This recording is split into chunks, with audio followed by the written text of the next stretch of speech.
Hello everyone, I am very glad that you're joining this story. Subscribe, like and comment. Enjoy the story, smile more often.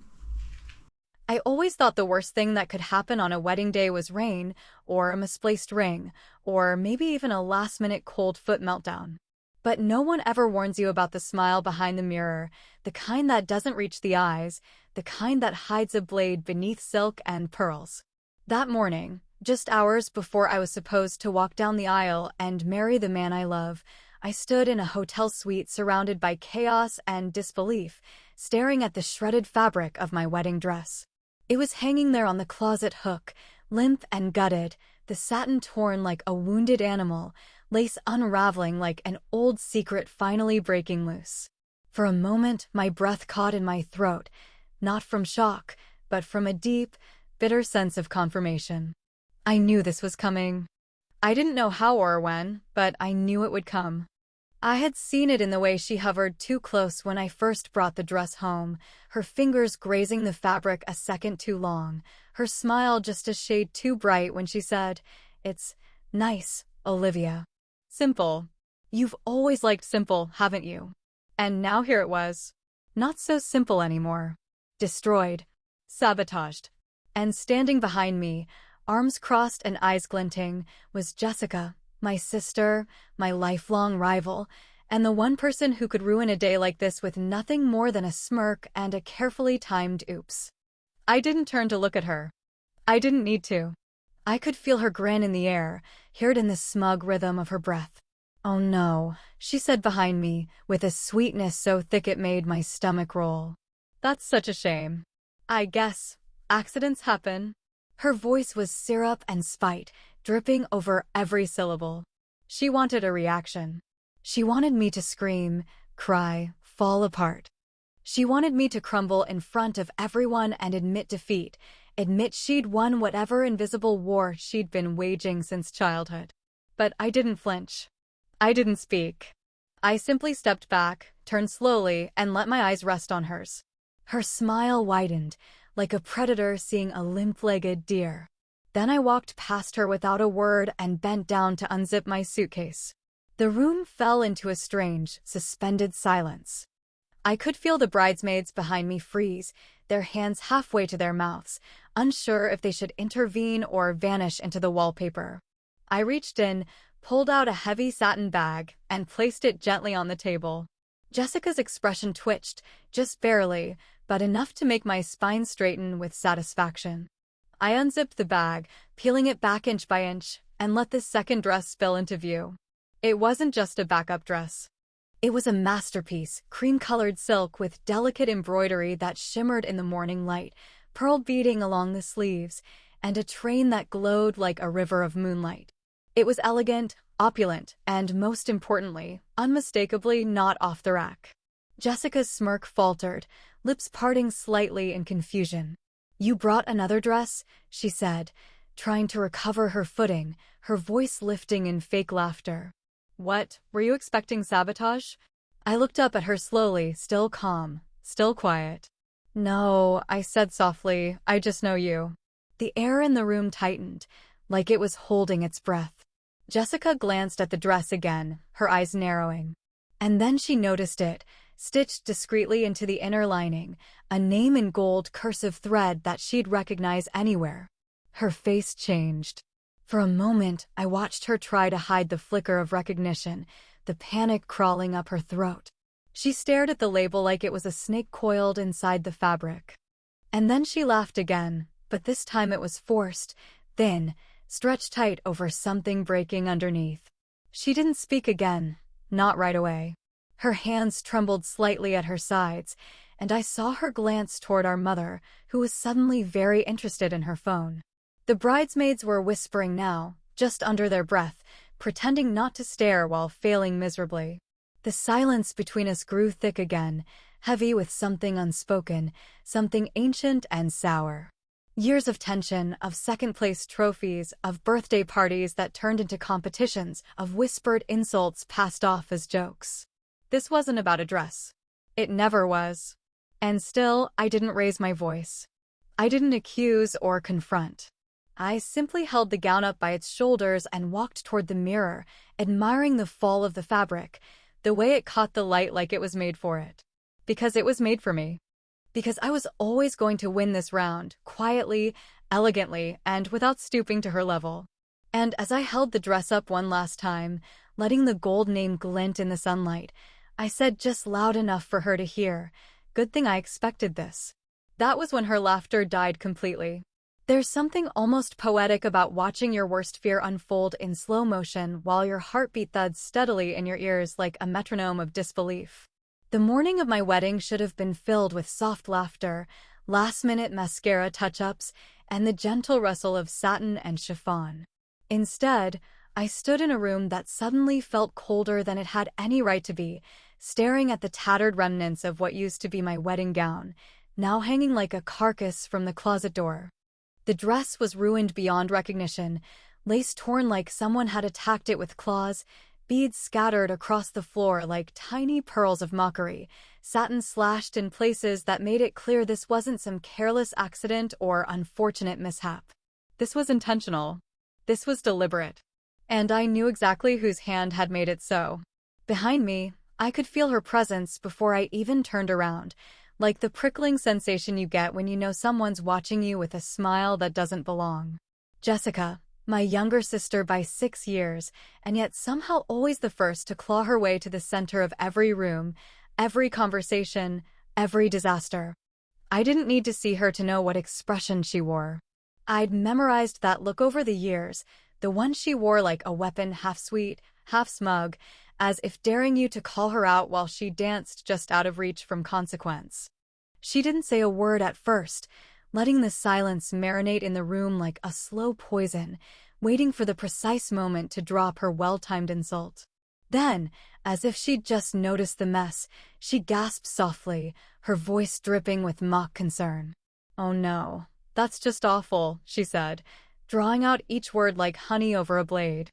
"I guess accidents really do happen, huh?" The smirk in her voice was louder than any scream, more cutting than the scissors I imagined she'd use to tear through my gown in the dead of night. I didn't answer her. Not right away. I didn't need to dignify her theatrics with the kind of reaction she craved. She wanted me to break down, to panic, to become the kind of bride whose meltdown would make for years of whispered family gossip. But I'd been trained in Jessica's brand of warfare for far too long to hand her that victory so easily.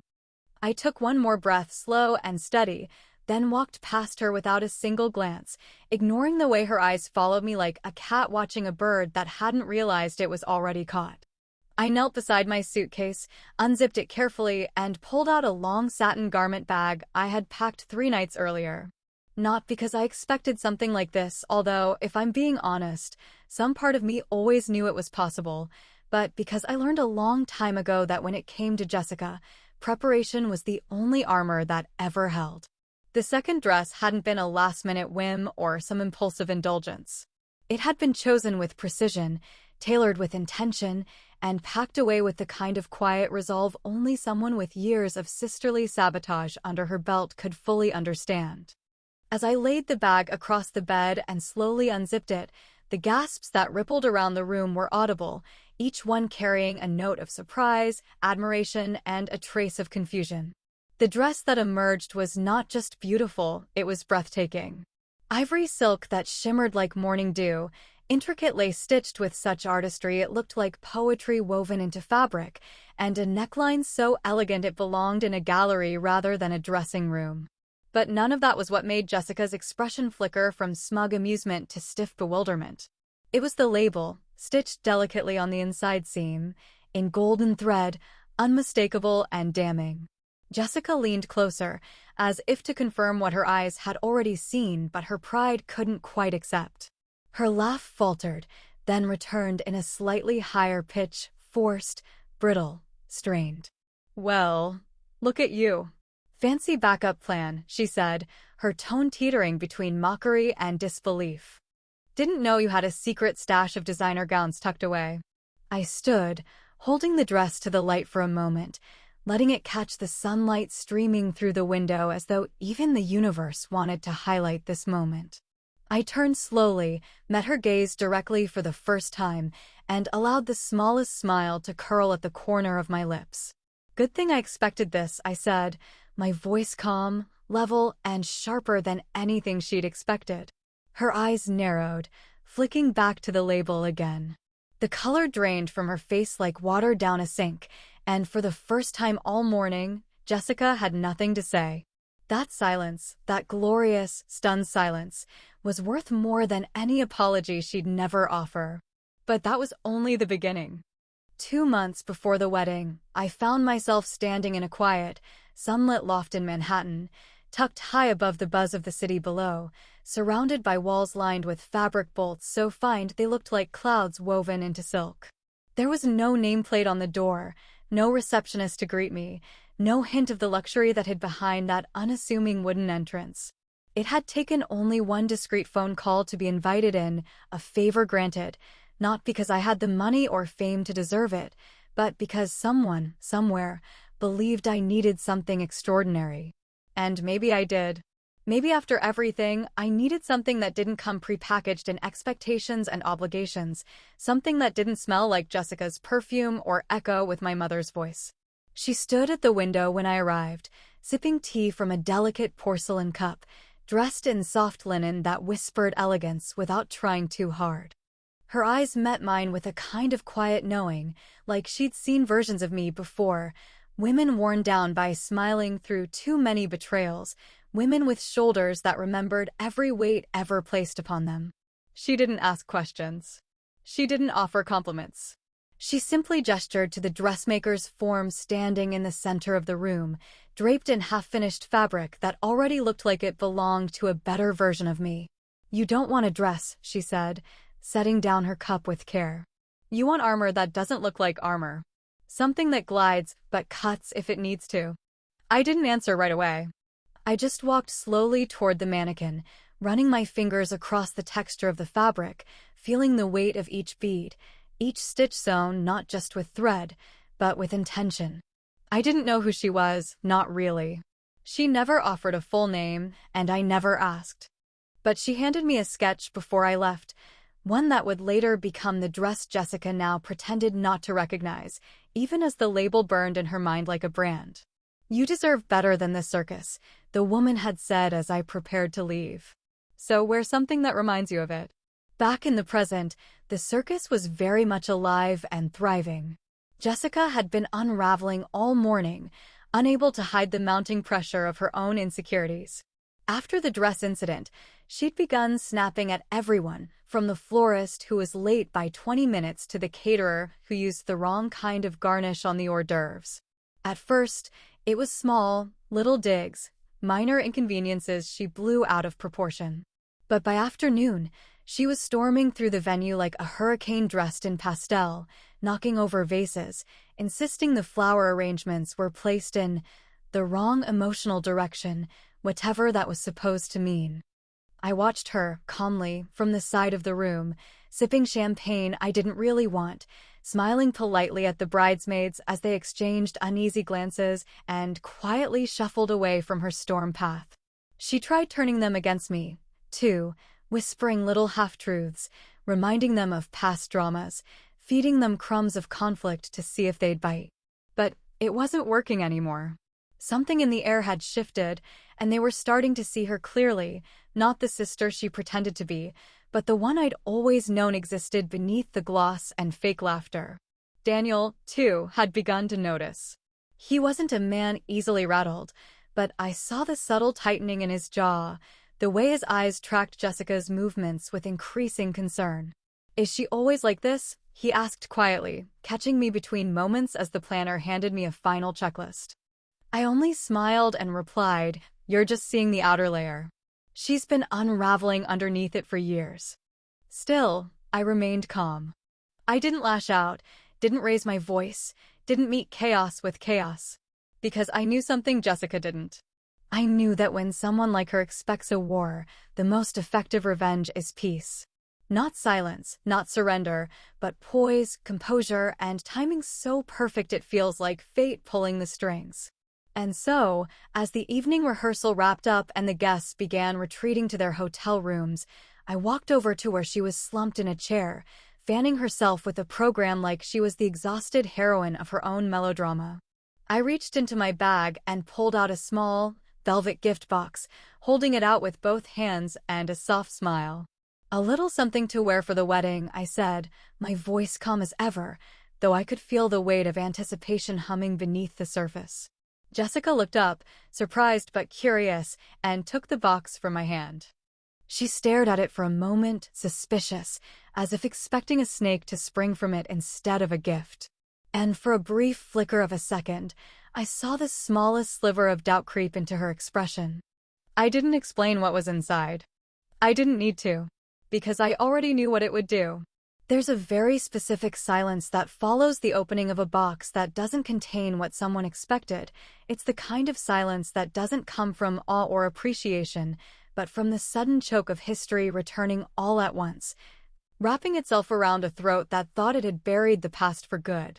When Jessica opened the little velvet box I handed her, I saw it happen in real time, her eyes dropping to the necklace resting against the black satin interior, her breath stalling mid-inhale, her throat tightening as if the chain had already found its way around her neck and was pulling.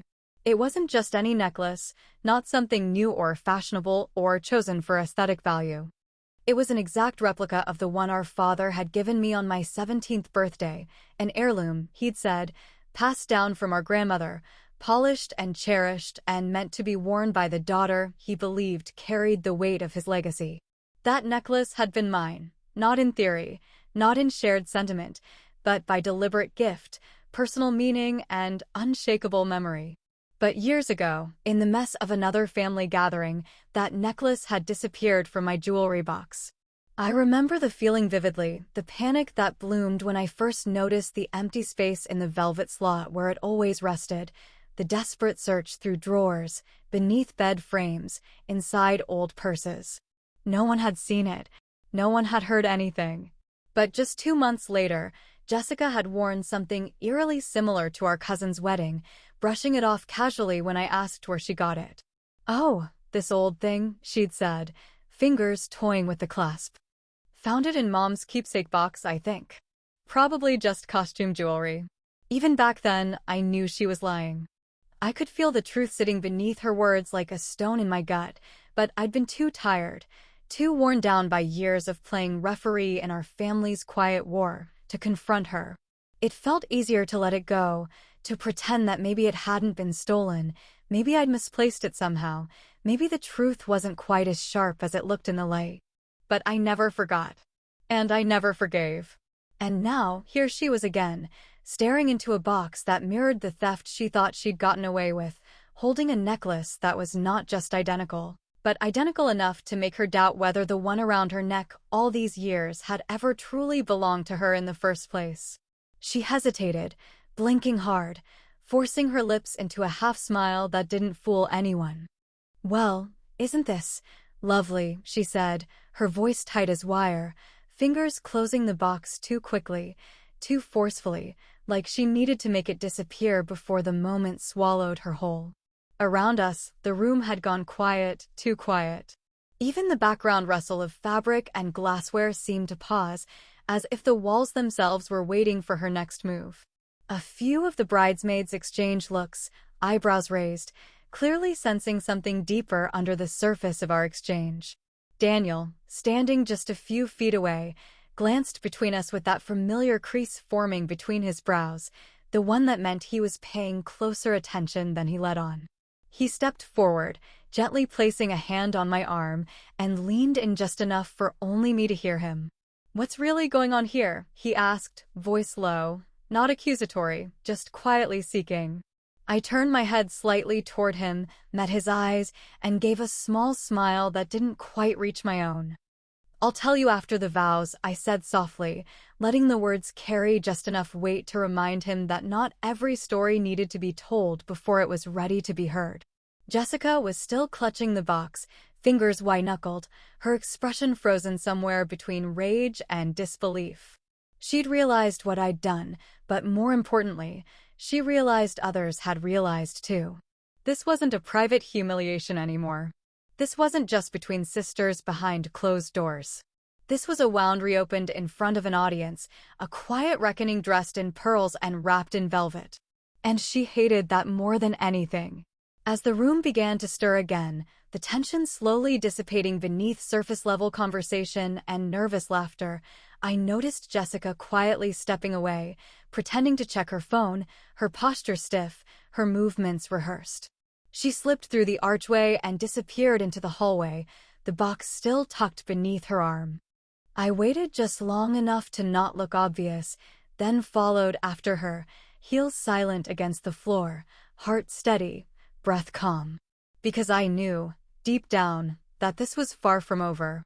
The hallway was dimly lit, the scent of fresh-cut roses lingering faintly in the air, mingling with the sharp edge of nerves and adrenaline that pulsed beneath my skin as I followed the sound of retreating footsteps. Jessica had slipped away with practiced ease, moving like someone who had perfected the art of disappearing just before consequences could catch up with her. But this time, I wasn't letting her vanish behind another curtain of charm and well-timed smiles. I kept my distance, my heels muffled by the plush carpeting, my breath even despite the surge of anticipation beginning to burn in my chest. It wasn't just about the necklace anymore, it hadn't been for a long time. Something else was unraveling, and I could feel it pulling at the seams.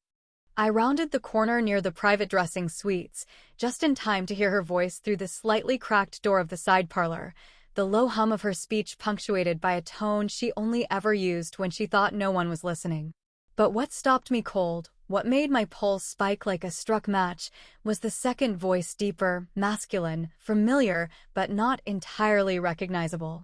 A man was in there with her, and their conversation wasn't casual. It was tense, urgent, heavy with secrets. "She still doesn't know I switched the letters," Jessica said, her voice sharper now, stripped of the fake warmth she wore around everyone else. "She thinks Dad left everything to her. Can you believe that? After all these years, she still believes she's the golden daughter." My breath caught mid-step, a silent gasp wedged between my ribs. I felt like the hallway had tilted slightly, the floor beneath me no longer steady, as if the walls themselves had recoiled from her words. Switched the letters.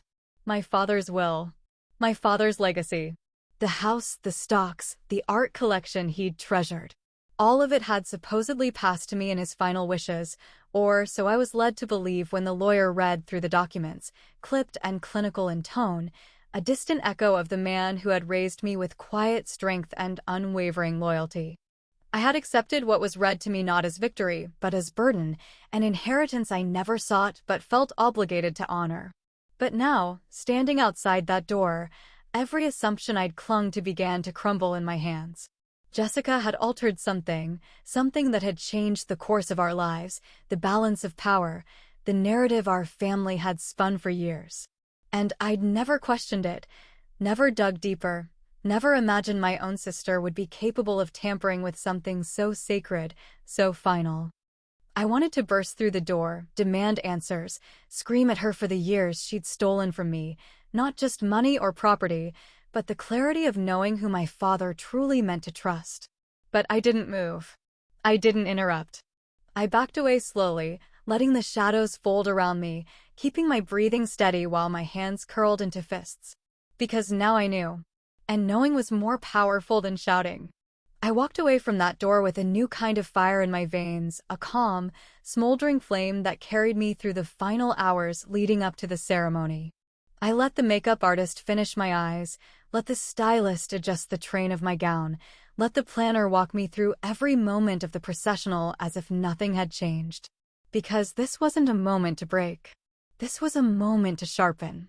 When the music finally began and the guests turned to watch me descend the aisle, I carried that fire with me beneath the folds of silk and lace. My steps were deliberate, my gaze steady, and as I reached Daniel at the altar, I saw in his expression the kind of reassurance that made me feel more grounded than anything I'd ever owned or inherited. He didn't know yet, not everything, but he knew me, and that was enough for now. The ceremony passed like a dream wrapped in warm candlelight and champagne whispers. Vows were spoken, rings exchanged, hands held tightly through promises that felt real and solid in a way nothing else had that day. And when it was time for the toasts, when the glasses clinked and the guests raised their flutes in celebration, I stood and reached for the microphone, my fingers steady around its base. I let the room settle, every eye turning toward me, every breath held in that beautiful anticipatory hush that comes before a speech begins. I smiled, genuine and unshaken, and looked out across the sea of faces, some kind, some curious, one particularly pale and fidgeting near the corner where Jessica sat. Before I toast my husband, I began, voice clear and smooth like the bubbles in my glass, there's someone else I'd like to thank first. And with that, the fire in the room shifted.